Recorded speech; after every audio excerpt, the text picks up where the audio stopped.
Asal-usul Kerajaan Tarumanegara. Perkembangan Kerajaan Tarumanegara diperkirakan berlangsung sampai abad ke-7. Kerajaan Tarumanegara didirikan oleh Maharesi Jayasingawarman pada periode 358 sampai 382 Masehi. Kerajaan Tarumanegara terletak di tepi Sungai Citarum, Jawa Barat. Maharesi Jayasingawarman merupakan seorang Maharesi berkebangsaan India dari dinasti Salankayana yang terletak di India. Ia kemudian memutuskan ke Nusantara karena daerah kekuasaannya diserang dan ditaklukkan oleh Maharaja Samudragupta dari Kemaharajaan Gupta. Jayasingawarman kemudian menikah dengan putri Raja Dewawarman, Raja Salangkanagara, yang ketika itu berkuasa di sebagian wilayah Jawa Barat. Raja-raja Kerajaan Tarumanegara. Yang pertama ada Jayasingawarman 358 sampai 382 Masehi.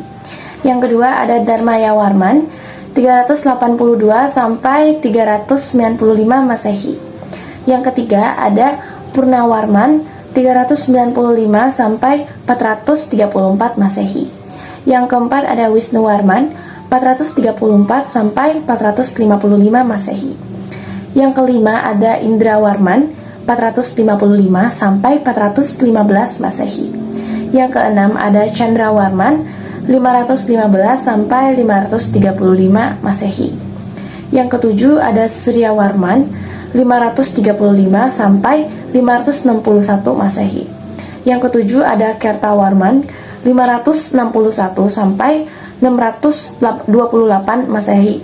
Yang kesembilan ada Sudawarman 682 sampai 639 Masehi. Yang ke-10 ada Hariwangsawarman 639 sampai 640 Masehi. Yang ke-11 ada Nagajayawarman 640 sampai 666 Masehi. Yang ke-12 ada Linggawarman 666 sampai 669 Masehi. Oke, sekarang kita akan melanjutkan pembahasan tentang masa kejayaan Kerajaan Tarumanegara. Kerajaan Tarumanegara memiliki masa kejayaan yang dipimpin oleh Raja Punawarma yang merupakan raja ketiga dari Kerajaan Tarumanegara. Raja Punawarma berkuasa sejak tahun 395 sampai 434 Masehi. Kenapa Raja Punawarma disebut raja yang membawa Kerajaan Tarumanegara ke puncak kejayaannya? Hal itu dapat dilihat dengan prestasi-prestasi yang ia miliki. Yang pertama prestasinya yaitu membuat Sungai Gomati sepanjang 12 km untuk mencegah banjir dan mengatasi kekeringan. Kedua yaitu membuat sistem pertanian dan pemerintahan yang teratur di Kerajaan Tarumanegara. Terus yang ketiga dia juga memiliki 48 kerajaan daerah di bawahnya yang meliputi Jawa Barat, yaitu Jakarta, Bogor, Banten, dan lain-lain. Terus dia juga menjalin hubungan diplomatik kepada Cina. Hal itu berdampak pada perdagangan dan pelayaran antara kedua negara tersebut. Kita akan melanjutkan pembahasan tentang kehidupan politik yang ada di Kerajaan Tarumanegara. Kerajaan Tarumanegara merupakan kerajaan tertua yang ada di Pulau Jawa yang berdiri pada abad ke-5 Masehi dan dipengaruhi oleh kebudayaan Hindu. Raja yang terkenal di Kerajaan Tarumanegara adalah Raja Punawarma yang diketahui dari prasasti Ciaruteun. Sumber sejarah dari kerajaan ini adalah prasasti-prasasti dan sumber berita dari Tiongkok. Salah satu contohnya adalah catatan perjalanan Fanshin dan kompleks percandian yang ada di Karawang.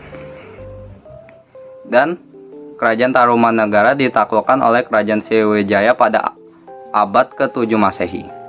Kehidupan ekonomi Kerajaan Tarumanegara. Berdasarkan prasasti tubuh, dapat diketahui bahwa mata pencaharian penduduk Kerajaan Tarumanegara yaitu pertanian dan perdagangan. Berdasarkan berita dari Far Hessian awal abad 5, diketahui bahwa mata pencaharian penduduk Tarumanegara adalah pertanian, peternakan, perburuan binatang, dan perdagangan cuak badak, kulit penyu, dan perak. Prasasti Tugu memberikan informasi bahwa raja sangat memperhatikan perekonomian penduduknya. Bahasa yang digunakan oleh kaum bangsawan dan elit kerajaan yang terdidik adalah bahasa Sanskerta dan menggunakan huruf Pallawa. Penggunaan bahasa Sanskerta dan huruf Pallawa ini menunjukkan kuatnya kebudayaan Hindu pada kalangan bangsawan dan elit kerajaan Tarumanegara. Sementara untuk rakyat biasa, pengaruh budaya Hindu masih belum tertanam kuat. Sebagai konsekuensinya, maka penggunaan bahasa Sanskerta dan huruf Pallawa di masyarakat tidak tersebar luas. Kehidupan kerajaan diwarnai oleh keyakinan terhadap agama Hindu. Prasasti yang berasal dari masa pemerintahan Raja Purnawarman dapat diketahui bahwa agamanya mencirikan Weda. Penyebab keruntuhan kerajaan Tarumanegara. Perpecahan ini mulai terjadi pada masa pemerintahan Raja Ketawaman yang berkuasa dari tahun 561 hingga 628 Masehi. Faktor internal dari keruntuhan Tarumanegara yaitu beberapa negeri taklukan tidak puas dengan kepemimpinan Raja Ketawaman. Raja Ketawaman memutuskan untuk memisahkan diri dari Tarumanegara. Perpecahan internal semakin parah ketika Raja Linggawaman tanpa meninggalkan pewaris laki-laki.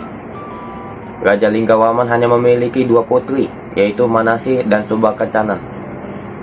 Kedua putri ini kemudian menikah dengan 2 raja dari kerajaan lain, yaitu Sunda dan Galuh. Akibatnya terjadi konflik antara kerajaan Sunda dan kerajaan Galuh yang memperebutkan warisan Tarumanegara. Konflik ini menyebabkan kerajaan Tarumanegara semakin terpecah belah dan lemah. Faktor eksternalnya yaitu adanya serangan dari kerajaan lain yang ingin menguasai wilayah dan sumber daya Tarumanegara. Berikut ini adalah peninggalan dari Kerajaan Tarumanegara. Yang pertama adalah Prasasti Ciaruteun, Prasasti Tugu, Prasasti Pasir Kolangkak, Prasasti Kebun Kopi, Prasasti Pasir Awi, Prasasti Cidanghiang, Prasasti Muara Ciantan. Ada juga candi, Candi Blandongan, Candi Jiwa, Candi Bojong Menje. Peninggalan Kerajaan Tarumanegara yang akan saya bahas adalah Prasasti Tugu. Prasasti Tugu ini diberi nama sesuai dengan tempat penemuannya, yakni berada di Kampung Batu Tumbuh, Desa Tugu, Koja, Jakarta Utara. Prasasti ini diperkirakan dibuat pada masa kejayaan Kerajaan Tarumanegara saat diperintahkan oleh Raja Purnawarman. Dibandingkan dengan prasasti lainnya, Prasasti Tugu ini menjadi prasasti terpanjang yang ditinggalkan Raja Purnawarman. Isi dari Prasasti Tugu adalah peninggalan yang dilakukan di Sungai Candrabaga dan Sungai Gomati, yang ditulis dengan huruf Pallawa dan bahasa Sanskerta.